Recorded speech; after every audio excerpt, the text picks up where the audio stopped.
C'est une amélioration technologique satellitaire qui vient donner plus de performance à la navigation aérienne en Afrique. Le SBAS est un système satellitaire avec des données précises testées ce mercredi à l'aéroport international Yassine Yadema de Lomé. Puis la mairie de la commune du Golfe 5 a été cette semaine en session budgétaire exercice 2021, un budget revu plutôt à la baisse par rapport à l'année dernière, mais les dirigeants communaux ont déjà pensé à des stratégies pour mieux faire que l'année passée. C'était là le titre. Bonjour à toutes et à tous. Merci de nous avoir choisis pour vous informer.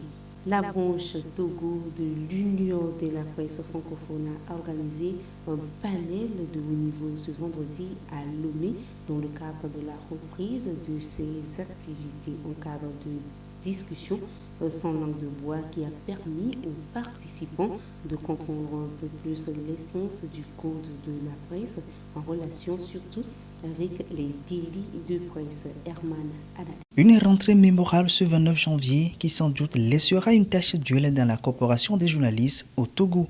Patron de presse, journaliste employé, universitaire, avocat, président d'organisation de presse, ministre de la communication et celui des droits de l'homme, bref, l'on ne pouvait rêver mieux pour des débats sans langue de bois sur les textes qui régissent et réglementent le métier du journalisme au Togo et surtout son application vis-à-vis des sujets de l'heure. Au menu des discussions, les spécificités du nouveau code de la presse du Togo, un code adopté en janvier 2020. Moi, je crois qu'il y a trois aspects principaux qu'il faut retenir au niveau des dispositions nouvelles.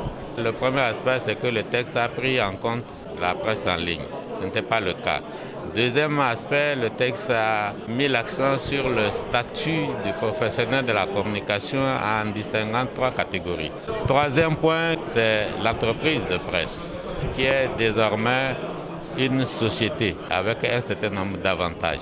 Un panel de haut niveau qui a permis de creuser l'abstrait et lever l'équivoque sur un certain nombre de polémiques liées notamment à la dépénalisation des délits de presse. En réalité, l'objectif, c'est d'enlever les peines privatives de liberté aux professionnels de la presse. C'est-à-dire que nous avons cherché à parler de prisonnalisation plutôt que de pénalisation, puisqu'il y a des peines de toutes les façons en cas de violation.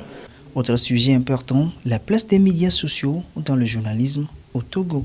Au même moment que le code de la presse prend en compte la presse en ligne, les médias sociaux que la plupart des journalistes utilisent aujourd'hui ne sont pas pris en compte par le code de la presse actuel. L'initiative vient de la branche au Togo de l'Union de la presse francophone dans le cadre de la reprise de ses activités en vue d'une presse plus professionnelle. Après la formation, il faut connaître les règles qui régissent ton métier. C'est pour ça que je dis que le code de la presse doit être la Bible ou le Coran de tout journaliste. Et le code de déontologie doit être notre repère. Voilà un peu ce que nous voulons continuer par faire pour que les journalistes évitent de tomber, comme je dis, dans les travers, dans les erreurs qui vont les amener à se retrouver devant la justice. Ce panel ouvre ainsi la voie à d'autres initiatives similaires dans les jours à venir. Comme je vous le disais dans les titres, les avions pourront bientôt naviguer en Afrique grâce à une nouvelle technologie satellitaire dénommée le SBAS. Le système a été testé mercredi à l'aéroport international Yassine Yadema de Lomé.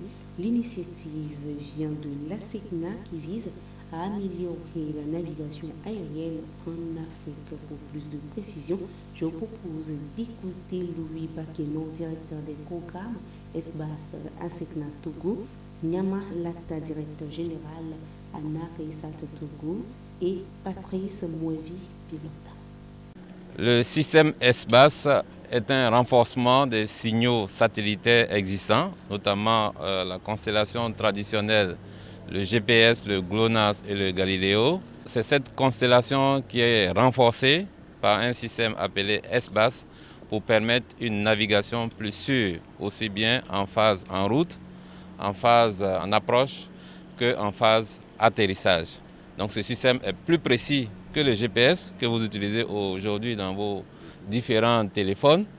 Et c'est ça qui nous permet aujourd'hui aux avions de pouvoir l'utiliser aussi bien pour leur route que pour se poser. Il n'y a rien de mieux pour un pilote de pouvoir travailler d'une approche espace. Elle est très précise. Quand on a fait une première approche et on a remis les gaz, je suis parti voir comment ça fonctionne. Et quand il a fait une intercession pour venir en finale, exactement le comportement, vous avez des indicateurs comme si on avait l'ILS. C'est vraiment une action à saluer. Ce que je peux vous dire en tant que pilote, ce que ça va nous apporter, c'est qu'on pourra faire des approches plus stables, plus sécurisantes pour nous, pour les passagers et pour les aéronefs.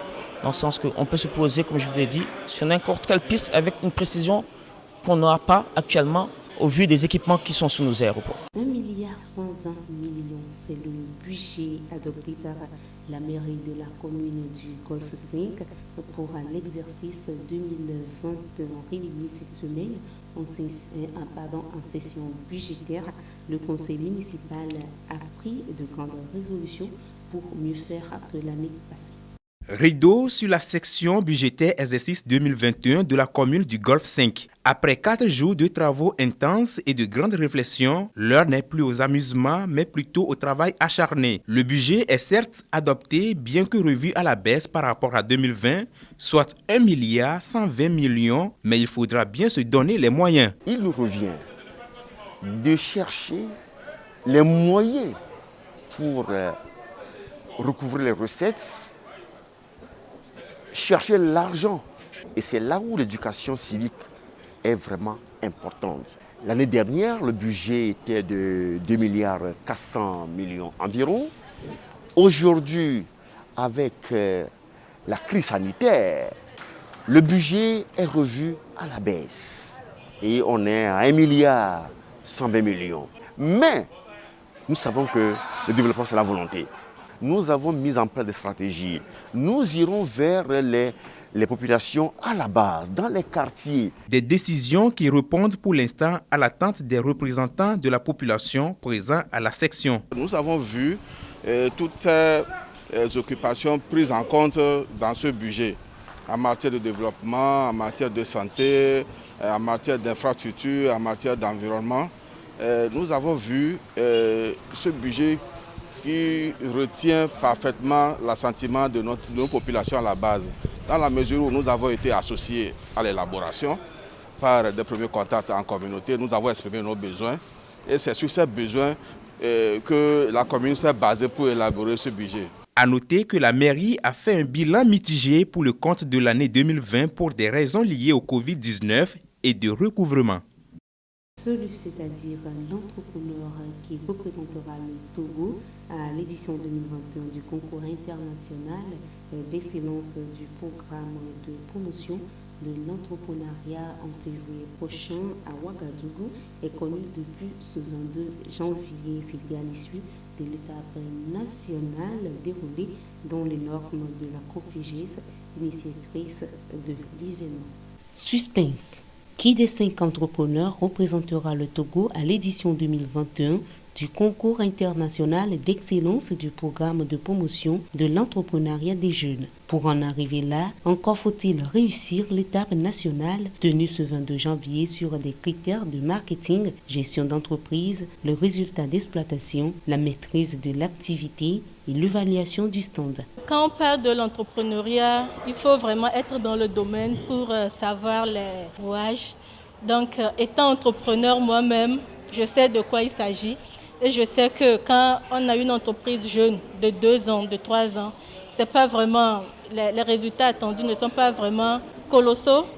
Maintenant, au fur et à mesure que l'on grandit, on améliore et pour devenir une entreprise meilleure. Organisé par la conférence des ministres de la jeunesse et des sports de la francophonie, ce concours vise à promouvoir, valoriser et soutenir l'entrepreneuriat et les jeunes entrepreneurs nationaux bénéficiaires du PPEJ. Après la phase de visite des stands et celle d'entretien, voilà celle qui représentera le Togo en février prochain à Ouagadougou pour l'étape internationale dédiée à la meilleure entreprise jeune de l'année, prix Bernadette Mapok Ndongo. Son nom, Sobo Ama, productrice et transformatrice de riz. Je suis très contente d'avoir gagné ce prix et je compte faire beaucoup de mon mieux pour pouvoir gagner l'autre et le rapporter au Togo. C'est le travail bien fait qui a joué à ma faveur aujourd'hui. Les 3 premiers sont repartis respectivement avec une enveloppe de 200 000, 150 000 et 100 000 francs CFA.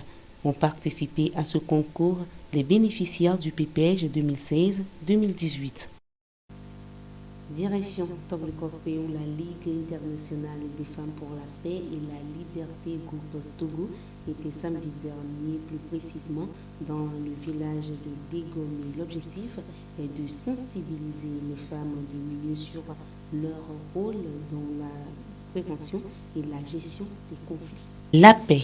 Seul mot qui les regroupe ce 23 janvier au marché de Dégomé dans le canton de Toblekope au nord de Lomé. Le message est porté par la Ligue internationale des femmes pour la paix et la liberté, groupe Togo, en campagne de sensibilisation dans la localité sous le thème « Prévention des conflits, la lutte menée par les femmes au niveau local et national ».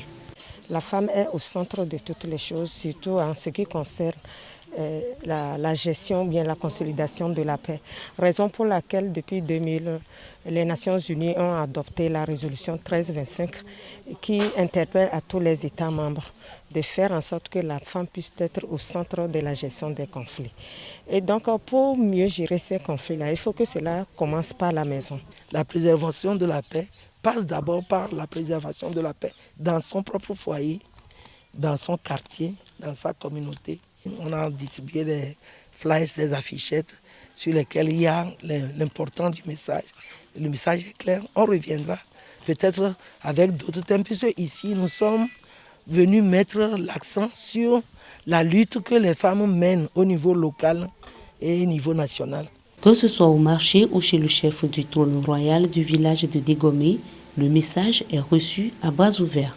Nefi ko vers le dos du coup les sous-bois, n'de pe la faire mais mazo, kaka je de vieux chama mayo. Kaka je miama asidodo be mi khonya atube, mi ache ne mi ato havi ke o muteto gbe. Ya beju kono la ne le Dégomé. Matima potonyo, kugana mofa.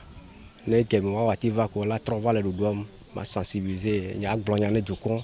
Voici wati tromba gbono nyuto afan wa bem ki so va appel la monnaie du movio ba njijo akpele nchanti. Notons que l'association féministe WILF a pour mission de lutter contre la violence sous toutes ses formes, le terrorisme et l'extrémisme violent. Le groupe Togo est créé en août 2019 à Lomé. Permettre aux jeunes filles togolaises de s'épanouir à travers les activités physiques et sportives, tel est l'objectif premier poursuivi par l'association Femmes Sport et Développement qui a formé samedi dernier une trentaine d'animateurs sportifs et socio-éducatifs à Lomé. Ils seront chargés surtout de la promotion du genre et du leadership féminin. Herman Alade. Elle n'en demande pas mieux, s'épanouir à travers une éducation basée surtout sur la pratique des activités physiques et sportives.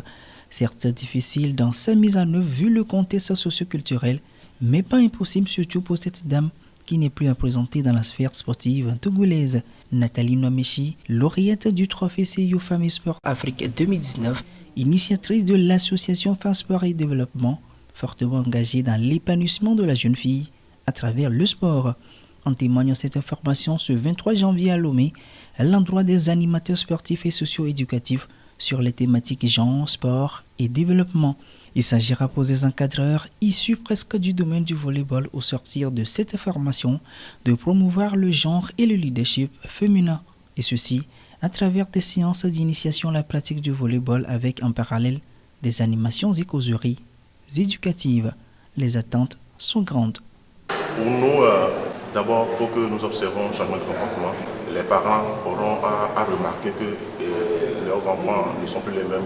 Par exemple, en matière de gestion de l'environnement, gestion de l'ordure, en matière d'expression, tout ça peut changer. Et que l'enfant aussi, sur le plan sportif, puisse commencer par acquérir des compétences en matière de volleyball. Et pour la fédération, que cette fille intègre après des clubs civils et qui vont les converger après vers les équipes nationales. Donc il va falloir que les encadreurs puissent parler le même langage sur les activités. Un même langage qui passera par des outils et astuces bien précis à recevoir à travers ce renforcement de capacité.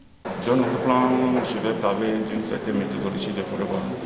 quelle est la meilleure méthodologie en tenant compte des réalités du milieu pour faire acquérir rapidement les habiletés au niveau de la pratique du volleyball, afin que dans un temps relativement très court, les jeunes puissent aimer le volleyball, aimer le sport en général, le pratiquer, et à travers ce sport-là, s'affirmer sur le plan social.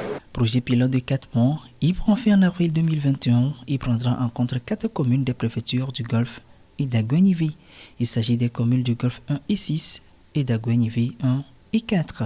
Cette formation est possible grâce à l'appui de la Fédération togolaise de volleyball, du district autonome du Grand Lomé et du service de coopération et d'action culturelle de l'ambassade de France au Togo.